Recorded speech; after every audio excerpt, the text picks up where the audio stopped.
میں آپ کو ایک چھوٹا سا کلپ دکھاتا ہوں اور پھر ایک میں ماڈل دکھاؤں گا، لیکن آپ کو دکھاتا ہوں کہ آج کا دن کی مناسبت ہے، 27ویں شب ہے۔ اوقات میرے ایک دل کے اندر بڑی، تمام مسلمانوں کی طرح میرے دل کے اندر بھی بڑی آرزو ہے کہ روزہ رسول کو اندر سے دیکھنے کا، صلی اللہ علیہ وسلم، ان کا ایک موقع سعادت مل جائے۔ تو ایک کلپ ہے جہاں پر ہمارے سارے جتنے ہیڈز آف اسٹیٹ جن کے لیے روزہ رسول کھولا جاتا ہے دروازہ، جب وہ اندر جاتے ہیں تو سامنے ایک سب چادر نظر آتی ہے جہاں کلمہ لکھا تھا۔ نہیں جی، پہلے دوسرا کلپ دکھائیں، یہ بعد میں ماڈل والا بعد میں دکھائیے گا۔ ماڈل جنہوں نے بنایا وہ بھی ہمارے ساتھ ہے، پاکستانی ہے لاہور سے۔ یہ والا کلپ اگر بڑی سکرین پہ ڈالیں، مجھے ہٹا دیں سکرین سے، مجھے ہٹائیں سکرین، دیکھنے والوں کو موقع ملے۔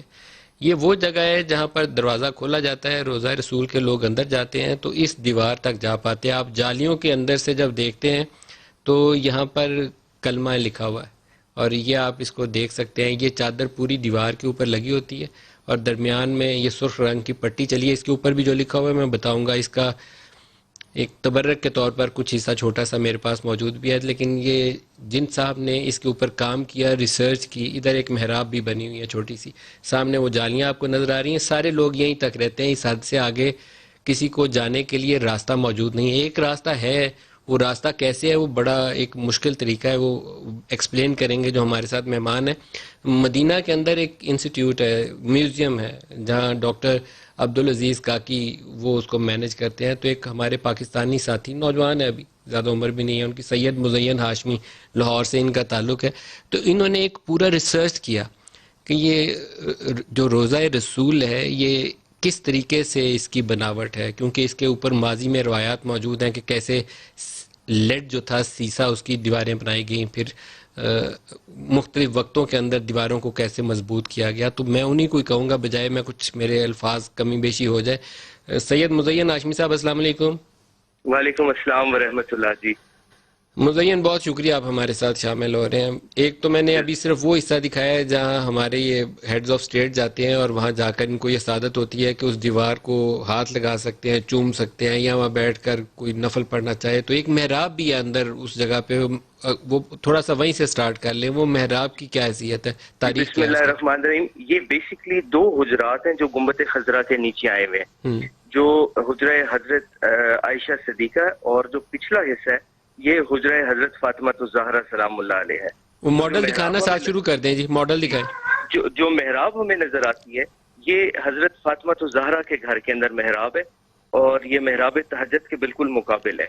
اور اس کے آگے جو جب ہم جالیوں سے آپ آگے اگر جاتے ہیں تو جی تو یہ والا آپ جو بات جاری سیگمنٹ ہے رکھیے گا وہ مزین، نظر اس آ کو رہا فل سکرین کریں جی، ہماری تصویریں ہٹائیں دونوں کی تاکہ دیکھنے والوں کو موقع ملے۔ ہے جی۔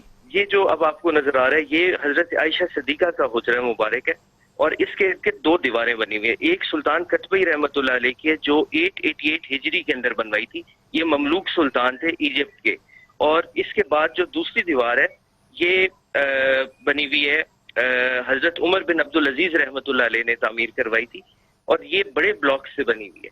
یہ تقریباً چوڑائی جو اس کی 90 سینٹی میٹر ہے، جیسے خانہ کعبہ کی دیواریں، اور یہ بڑی مضبوط بنی ہوئی ہے۔ اس دیواروں کے اندر جانے کا کوئی راستہ نہیں ہے، نہ کوئی کھڑکی ہے۔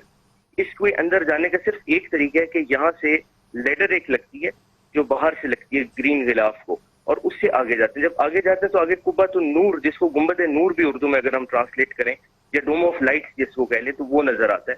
یہ گنبد خضرا کے بالکل نیچے ایک اور گنبد ہے، اور اس گنبد کے اندر ایک کھڑکی ہے جیسے گنبد خضرا کے اندر کھڑکی ہے۔ That is the only way جس کے ذریعے آپ قبر انور شریف تک جا سکتے ہیں۔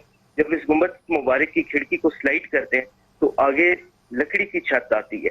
جو لکڑی کی چھت ہے وہ رسول اللہ صلی اللہ علیہ وسلم کے زمانے سے وہاں پہ موجود ہے، اور اس کے اوپر کھجور کے پتے اور جو کیمل وول ہوتے ہیں اس کے کچھ بلینکٹ، جس کو ترپال ہماری لینگویج میں کہتے ہیں، اس قسم کی چیزیں آج تک ویسی کی ویسی پڑی ہوئی ہیں۔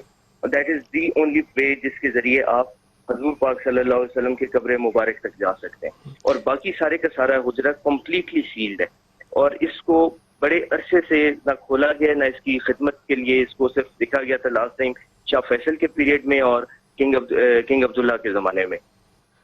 اچھا، یہ جو اس وقت لکڑی کی چھت ہمارے سامنے اسکرین کے اوپر نظر آئی ہے اینڈ کے اوپر، یہ وہ لکڑی کی چھت ہے جس کے اندر ایک چھوٹا سا روشن دان ہے۔ آپ بتاتے ہیں کہ اسی روشن دان سے ہی اندر آپ دیکھ سکتے ہیں، ویسے اندر کوئی جاتا نہیں ہے۔ یہ لکڑی کی چھت اوریجنلی اس وقت سے ہے، نبی پاک صلی اللہ علیہ وسلم کی زندگی کے وقت سے، اور آج تک ویسے ہی قائم ہے۔ بالکل جی۔ اور اس کے اوپر جو گنبد ہے یہ سلطان قالون رحمۃ اللہ علیہ نے بنوایا تھا. یہ بھی مملوک سلطان تھے. یہ جو وائٹ والا گنبد ہے جسے گنبد وائٹ والا نور آپ گنبد کہہ ہے, رہے ہیں. گنبد نور جس کو کہتے ہیں. اور پھر جو گنبد خضرا ہے یہ پھر ٹرکس نے بنوایا, اوٹومنز نے بنوایا جس کے اوپر. اچھا مزین, یہ جو ماڈل ہے پورا یہ ابھی مدینہ میں کس میوزیم میں موجود ہے؟ یہ متحف دارالمدینہ ہے, مدینہ میوزیم. یہ ایئرپورٹ کے پاس ہے, یہاں پہ آپ جا سکتے ہیں. اور یہاں پہ ڈاکٹر عبدالعزیز کاکی ہیں, انہوں نے بہت سارے مختلف ماڈلز اور بھی بنائے ہوئے ہیں جو رسول اللہ صلی اللہ علیہ وسلم کی سیرت النبی کے حوالے سے ہیں.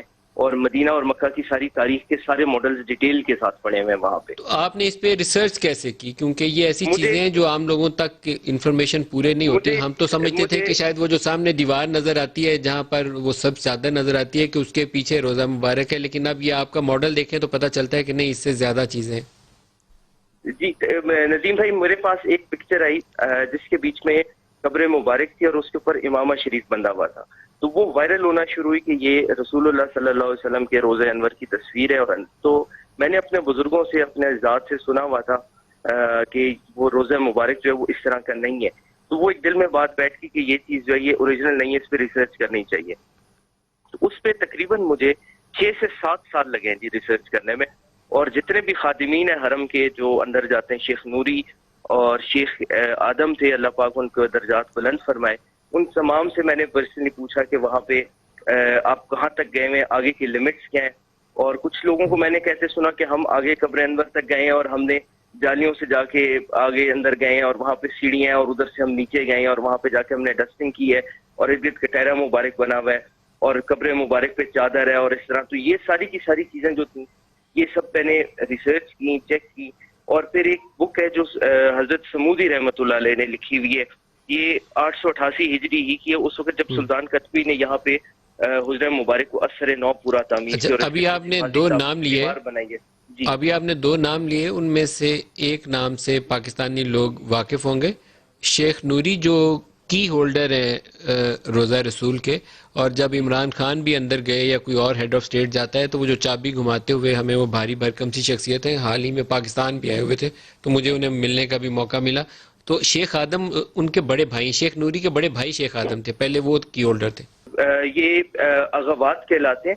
یہ اوٹومن پیریڈ سے چلے آ رہے ہیں, بلکہ عباسی دور سے چلے آ رہے ہیں, جو رسول اللہ صلی اللہ علیہ وسلم کے روزے اور دونوں حرمین کے اندر وہاں پہ موجود ہوتے تھے. اور ان کے پاس ایگزیکٹ وہ ڈیوٹی ہوتی تھی جو اس وقت شیون الحرم کے پاس ہے, یعنی کارپیٹس کا بچھانا, لیمپس کو آن کرنا, کندیلیں آن کرنا, حرم کو دروازوں کو کھولنا ٹائم کے اوپر, امام صاحب کے لیے پریپیئر کرنا. تو ساری خدمات جو ہوتی تھی, نظم کی تفصیل, یہ ساری کی ساری اغوات کے پاس ہوتی تھی. اب یہ ڈیوٹی شیون کے پاس چلی گئی اور یہ ریڈیوس ہو کے صرف جو حضور پاک صلی اللہ علیہ وسلم کے مقدس حجرہ اس کی چابی تک رہ گئی ہے. آپ خود کتنا عرصہ مدینہ رہے ہیں مزین؟ اللہ پاک کی مہربانی ہے کہ میں اپنے والد قبلہ صاحب کے ساتھ وہاں پہ میرا کافی وقت گزرا ہے. 3 سال بچپن میں طائف میں گزرے, اور اس کے بعد اللہ کا شکر ہے کہ تقریباً ہر سال ہی حاضری ہوتی رہی ہے. ہم جو شروع والا کلپ تھا وہ دوبارہ, یہ جو آپ نے روزہ رسول والا دکھایا جی پروڈیوسر صاحب, اس کے ساتھ ایک میوزک کا چھوٹی سی وہ نعت بھی نظر سنائی دے رہی تھی, اگر اس کے ساتھ سنا دیں تو پھر ہم مزین کو خدا حافظ کہتے ہیں. فل سکرین کر کے اس کو پلے کر دیں. یہ عام تک جو ہمز آف اسٹیٹ ہے یہیں تک جاتے ہیں, یہ ذہن میں رکھیے گا. یہ وہ جگہ ہے جو بہت ہی باسعادت قسم کی ہے, جہاں تک پوری دنیا میں سے چند ایک لوگ اندر جاتے ہیں, وہ دروازہ کھلتا ہے تو یہیں تک جا پاتے ہیں. وہ دکھا پائیں گے جی, یہ کلپ دوبارہ دکھائیے یہ والا. مزین یہ جو سرخ والا حصہ ہے سب چادر کے اوپر, اس کے اوپر ایک تو لا الہ الا اللہ محمد رسول اللہ لکھا ہوتا ہے, اس کے علاوہ اور آیات بھی ہیں؟ ندیم بھائی, جو حضور پاک صلی اللہ علیہ وسلم کی سرحاندی شریف ہے, جو ریاض الجنہ والی کھڑکی ہے, وہاں پہ ایک کلمہ مبارک لکھا ہوا ہے, اس پہ لا الہ الا اللہ محمد رسول اللہ لکھا ہوا ہے. اور اس کے ساتھ ایک بڑا پیچ اور لگا ہوا ہے, دوسری پکچر ہے, اس میں لکھا ہوا ہے کہ یہ کسوہ مبارک مکہ المکرمہ میں فلاں تاریخ کو جو ہے اس کو ریڈی کیا گیا اور پیش کیا گیا. جو سامنے ہمیں 3 پیچز نظر آ رہے ہیں ریڈ کلر پہ, اس پہ ایک پہ لکھا ہوا ہے حاذا قبر النبی صلی اللہ علیہ وسلم, دوسرے والے پہ لکھا ہوا ہے حاذا قبر سیدنا ابو بکر صدیق رضی اللہ تعالیٰ عنہ, اور تیسرے پہ لکھا ہوا ہے حاضرہ قبر عمر الفاروق رضی اللہ تعالیٰ عنہ. ایک پیچ ریڈ کلر کا قدمین شریف والی سائٹ پہ لگا ہوا ہے, اس پہ لکھا ہوا ہے صدق اللہ العظیم و صدق رسول الکریم. اور ایک ریڈ کلر کا بینڈ ہے جو حجرہ مبارک کے اوپر چل رہا ہے, ایمبرائڈری کا گولڈ کی, جیسے خانہ کعبہ کے اوپر ہے، اس کے اوپر سورہ فتح لکھی ہوئی ہے ساری کی ساری. سورہ بسم اللہ فتح الرحمن لکھی ہوئی الرحیم سے لے کے جی بسم اللہ سے شروع کے اینڈ تک مکمل مکمل سورہ لکھی فتح ہوئی لکھی ہوئی ہے. ماشاءاللہ ماشاءاللہ. جی اسی کی وہ ماشاءاللہ. آیت ہے قد اور صدق یہ جو اللہ رسولہ الرؤیا بالحق ہے. وہ کیا بات ہے جی. میرے بریک قریب آ رہی ہے جی. آپ کا بہت شکریہ سید، آپ کی وجہ سے آج یہ مجھے بھی بہت ساری انفارمیشن اور ہمارے دیکھنے والوں کو بھی مل گئی.